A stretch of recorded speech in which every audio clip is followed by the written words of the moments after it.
Hello and welcome to Mentor MMA channel. In our today's video, we will be covering SUMIF function. We have covered some function in another video. We have provided the link.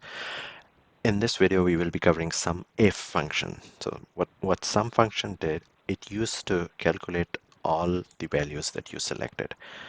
Now, for example, if you need to do a conditional sum, like you want to calculate if a condition is met, in those scenarios, what would you do? So I'll share quickly. What you have to do is that you need to click on the value where you want your sum to end up. So for example, if we want sum here, so I click here and then you insert an equal sign and then write sum if start bracket and then select where your condition is. For example, we want to count population of a city. So we first select this range where our condition is, and then we put another comma,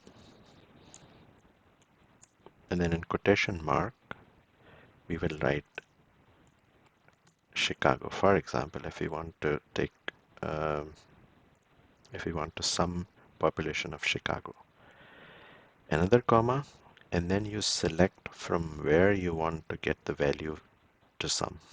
So for example, if we want to sum population, we select that whole area. If we want to select area of the city, then we will select that particular one. But in this case, we are summing up the population, and then you close the bracket and then click enter. So you can see that based on when you had Chicago in the city value, your sum will be done from here. Now, if I change, for example, if I change Chicago to anything else, just that when I changed value for Chicago to something else, then the value for that particular row was taken out. If I write Chicago back again here, then this is automatically added. So that's how you can make a dynamic sum function based on various conditions that you want to use for your formula.